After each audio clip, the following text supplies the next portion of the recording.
มือนี่จากกสิมารีวิวหาอยู่หากินหาแนวกินให้ทุกคนเบิ่งคือเก่าเด้อซึ่งมื้อนี้จากกสิมารีวิวแบบเอาไข่ตะมดให้มาเฮ็ดแนวกินให้ทุกคนเบิ่งว่าจอยเอาไข่ตะมดให้อยู่บ้านของจอยนี่คือเอาแนวใดเอามาเฮ็ดแนวกินเฮ็ดแนวใดกินแดหรือว่าเอามาเฮ็ดแนวใดกินแดแบบว่ามดให้ก็คือจะเป็นมดน้อยๆแต่ว่าเป็นคือตัวให้แหละตัวน้อยแต่ว่าไข่ก็คือไข่มดแดงต่างแค่ว่ามันหากสิหน่วยน้อยกว่าไข่มดแดงไข่มดแดงจะหน่วยใหญ่กว่าอันนี้คือมันจะหน่วยน้อย อยู่บ้านจะเขาเจิญมันหมดให้เด้อทุกคนซึ่งมันจะกลับไปหามาแล้วก็มาเฮ็ดแนวกินให้ทุกคนเบิ่งพร้อมว่าจะเฮ็ดหยังกินไปจังได๋ก็ทารับชมคลิปเต็มคลิปยาวกันเลยเด้อว่าจอยเอามาเฮ็ดแนวใดกินก็รับชมคลิปยาวกันเลยว่าแล้วก็ไปเบิ่งนำกันเลยสบายดีทุกคนมื้อนี้จะกสิมารีวิวไปเอาไข่ต้มมดแดงบ่แม่นไข่ต้มมดดำหรือบ่แม่นไข่ต้มมดไห้มาให้ทุกคนเบิ่งเด้อว่าเอาไข่มดไห้อยู่บ้านจอยเขาเอาแนวใดเอามาเฮ็ดอิหยังกินแต่มื้อนี้จะกสิมา หาไข่มดให้แล้วก็มาเฮ็ดแนวกินให้ทุกคนเบิ่งเพราะว่าอยู่บ้านจอยามนี่แล้วตะเวนแดงตะเวนตกไก่อันตกดินมื้อเด้อคันว่าตะเวนมันแดงแล้วอากาศร้อนก็คือตะมดให้เขาว่ามันสิ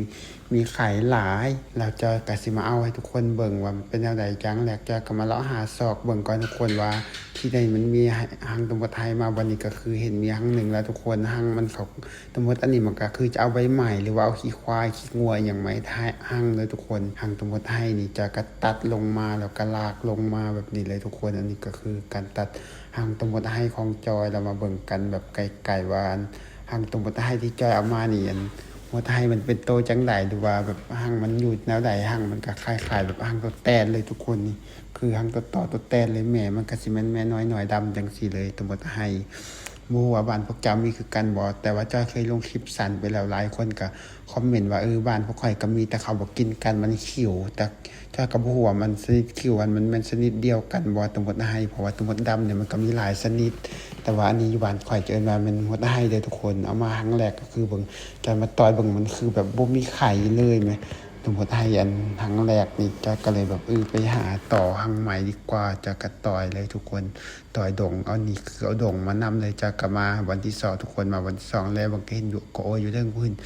หังน้อยๆแล้วแลมาทางหลุมก็เห็นมีหังหนึ่งคือการหังเหยอเด้อยู่ในขี้ดินเลยเพราะว่าต้นไม้นี่มันหล่มลงว่าซั่นก็เลยแบบก็กลับมาตัดเอาหังที่2หังนี้เลยทุกคนแล้วก็เอามาใส่ดงแบบนี้แล้วก็แม่มันคือโคตรลายบางจับตีนจับมือมันก็หมดอันนี้มันบ่ค่อยกัดเด้อหมดให้นี่แต่ว่ามันเวลามันจับตีนจับมือมันโคตรเหนียวเลยแบบว่ามันจับแบบตีนมันเหนียวมันบ่ปล่อยเฮาแหม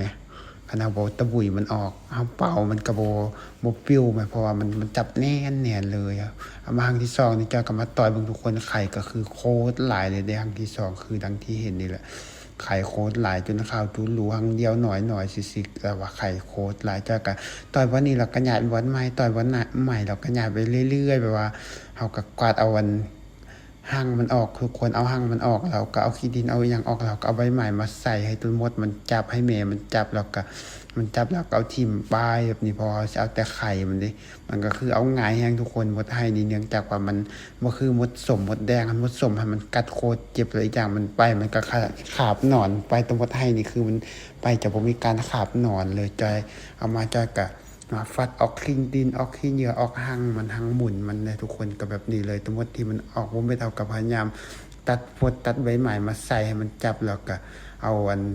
มันทิ่มใครมันจับแล้วก็เอามันออกเอาใบใหม่ทิ่มปลายแบบนี้เพราะว่าเจ้าไข่มันทุกคนหั่งเดียวก็คือได้หลายเลยแบบนี้แหละอันนี้เด้อทั้งหมดให้อยู่บ้านข่อยก็สิเป็นแบบนี้บ้านพวกเจ้าว่านี่คือการบ่หรือว่าจังไดก็คอมเมนต์บอกกันได้หมดให้บ้านข่อยก็สิแบบนี้เด้อทุกคนหมดให้ก็คือจังจ้อยว่าแหละบ้านข่อยก็มีหลายชนิดคือการมดดำนี่แต่ว่าข่อยบ่เคยกินชนิดอื่นข่อยเคยกินแต่ชนิดนี้แต่ว่าชนิดอื่นนี่อยู่ทางบ้านข่อยบางครอบครัวเขาก็กินแต่มดดำที่มันมีหลายชนิดทันแนวว่าแหละชนิดนี้สำหรับจอยคิดว่ามันหอมเลยทุกคนตั้งใจจอยก็มาตำเครื่องปรุงจอยเสร็จแนวกินจอยก็สิเอาผักบัวแล้วก็สิเอามักเพชรแล้วก็เอาเกลือแป้งนัวใส่แบบนี้แล้วก็ตำเลยทุกคนเพราะว่าจอยก็สิเอาเฮ็ดมกเด้ไข่ตุ่มมดนี่จอยก็สิมกใส่ไข่ไก่น้ำจอยตำแล้วจอยก็ตักใส่ถ้วยแบบนี้แล้วก็คือเอาไข่ใส่เลยทุกคนไข่ก็คือใส่ไข่ไก่พัน3หน่วยเข้าไปแบบนี้ทุกคนหลังจากนั้นเราก็คนเครื่องหอมเอาใส่ก็มีแค่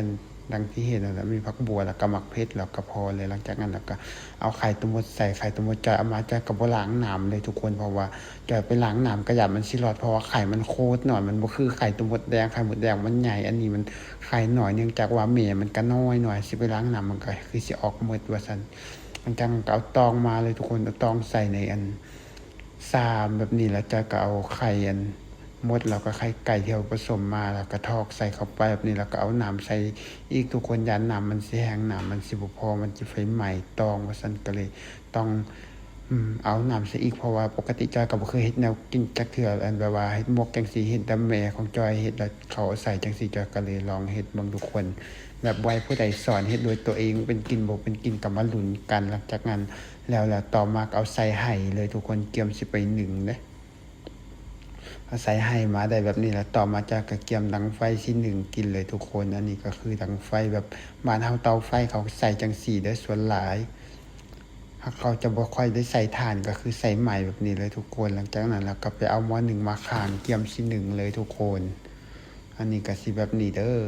สำหรับอันนี้การเฮ็ดแนวกินของจอยก็สิแบบนี้ก็บ่ได้ยากอีหยังหลายแล้วก็บ่ได้สบายอีหยังเกินไปคันเฮาบ่สั่งเฮ็ดก็บ่ได้กินบ่สั่งเฮ็ดก็บ่เป็นคือว่าแหละหลังจากนี้จอยก็เอาดังไฟพยายามดังไฟใส่ทุกคน1ปะไว้แล้วก็พยายามดังไฟใส่แนวใดมันสิสุกก็ดังใส่ไปเรื่อยๆแล้วก็พยายามแบบ